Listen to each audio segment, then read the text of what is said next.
Hello everyone, this is Futant, most recently of Clan Seraphim, but now I've pretty much gone rogue, and because of my schedule, I just don't have the capability to do anything regularly with that clan. Love those guys, wish I had time to be with them, but I just don't. So I will be doing all of my limited play independently from now on, and hopefully establishing my own YouTube channel that will get some hits. So here we are. I'm doing a Innistrad sealed event with Dionysia Colex. This is the most exciting time for me and a lot of other people like me because it's new card time. We've got new digital crack to play with on Magic Online. So this is Innistrad again. This is a pre-release sealed with 6 packs of Innistrad. Basically, you build the best deck you can and try to clobber your opponents. So our sealed here that we're going to open is going to be a very interesting one. Immediately impressed by my white-blue. Don't see how I could really win with it, but I like the cards. I've got 2 rebukes. White for me is the best removal color in this set because it has the least restrictions over a lot of the removal from black in particular, which is traditionally the better removal set. I have some neat things in green. I've got the 3 Festerhide Boars. Essence of the Wild, I guess, is neat. I've got a Hamlet Captain and the Dark Thicket Wolf. Dark Thicket Wolf and probably Kessig Wolf are 2 of the mainstay wolves that I think everyone should really be playing with once they get familiar with this set. Okay, so I tinker, I look at all my cards. And then I started looking over here to the right at my gold card. I've got Olivia Voldaren. I knew she was going to be important, even though my initial impressions of this set were that black and red would not pair well together. When you have a bomb like Olivia Voldaren, a cheap forecasting cost game wrecker like her just has to be played. I mean, even if I did have a completely useless black-red pool, I would still be looking at her and trying to figure out a way to make it work. My red is not amazing, but I have very decent black in this set, in this particular sealed. So Olivia's going to end up going in. We've got other vampires. We've got other good vampires I've got to add. We have Bloodline Keeper, which flips into a Vampire Lord once you have 5 vampires. We've got the Bat. The Bat's very good. Typically, I wouldn't necessarily run the Bat unless I had a vampire theme. The only thing that's really nice about the Bat in a vampire setup like this is that it's not a vampire when it's a bat. So a lot of the targeted removal in this block that only affects vampires, werewolves, and zombies won't affect the Screeching Bat when it's in bat form.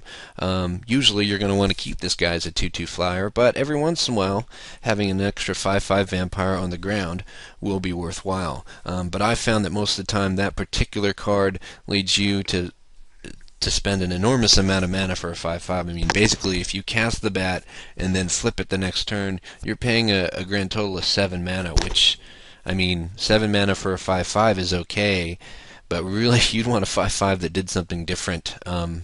Had some evasion, had trample, or something like that, you know. You don't want to spend 7 mana for something that's going to get bounced or killed immediately and then basically be time walked.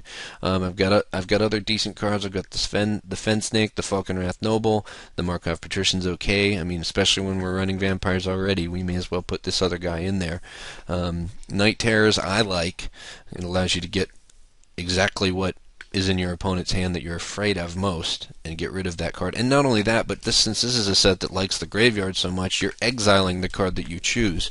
So that card is gone and it's not coming back. Tribute to Hunger's a nice removal. I'd say it's one of the better removal spells that that black has to offer, except for the fact that the opponent gets to choose what they sacrifice.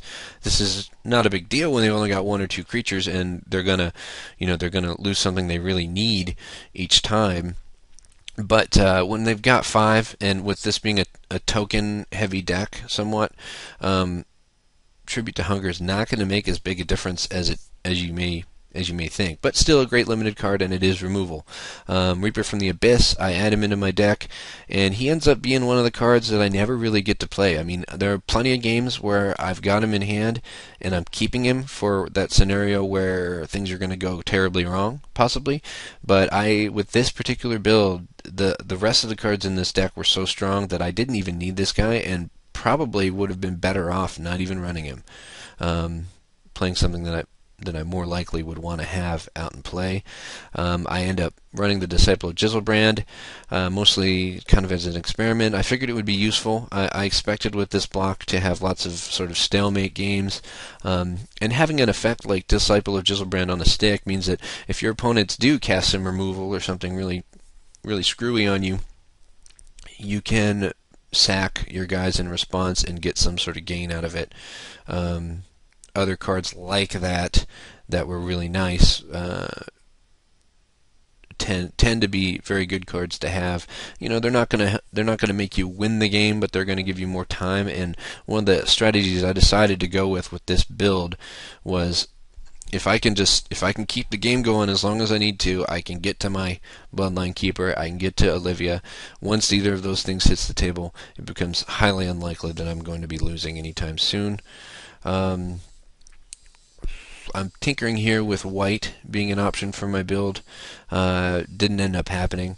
The red pretty much ended up being the thing that I paired with. Geist Flame ended up being really nice, and that extra 1 damage behind things that have first strike, like the Village Ironsmith and some of my other cards, really give you a tremendous advantage in the event that combat ends up being really important. Scourge of Gaia Reach is a great card for me to have in here. Those times when I am outnumbered in the creature war, this guy goes on the table and is sort of a wall or a tremendous attacker when the time comes. I run into the Maw of Hell, and I never drew it or got to play it. I don't think so. It was kind of lame. Rakeshare was good for me since I had vampires. Kessig Wolf, fantastic card. I think Kessig Wolf and Dark Thicket Wolf are going to be very important for limited play. I end up running the Butcher's Cleaver. I don't really think that was necessarily awesome. It's kind of a slow, costly card. Sharpened Pitchfork would have been much better as a permanent part of my deck. I do run the Blazing Torch because of the extra possibility that I might be playing against vampires or zombies. Also, the 2 damage could be nice, especially when, once again, I pair it with things like the First Strike that I've got on some of my cards. That allows me access to a potential 3 to 5 damage, which is usually enough to kill most creatures that you're worried about. So I make a black-red version of this deck, and it's very strong, very aggressive, very decent build. Notice I don't run my Ghoul Raisers because I only have the Rotting Fence Snake as a zombie for me.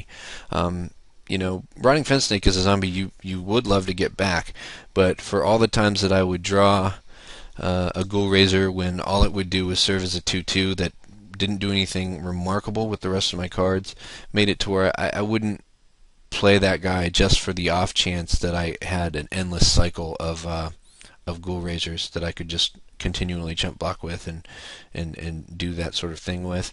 I do play this beetle here. The forecasting cost 1 because it does the Brainweevil allows you to kill 2 cards late in the game possibly. Another card that I'm really glad I played was the One-Eyed Scarecrow.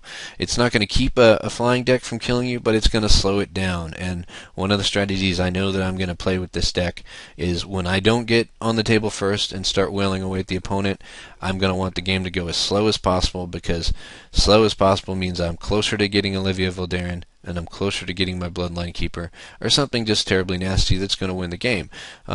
Because the Rotting Fence Snake can win the game by himself if he's unchallenged.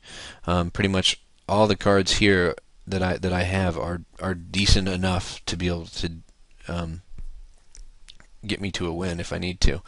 The only other thing I really want to talk about is I'm going to make a strong black-red deck here, but since I had more time when I was done deck building, I went to white and green and built a backup deck.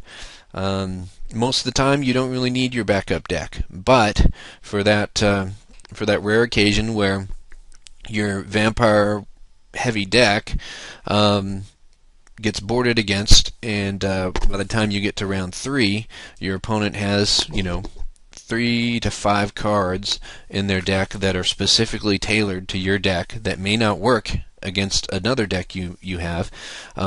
It's nice to have another alternate deck. So I make a white-green version of my deck that's very human heavy, rather than werewolf and vampire heavy, in the hopes that if I do play that opponent that has a perfect match against me, then I can switch to something completely different that will basically mull some of the cards in their deck, make it to where they don't have any answers to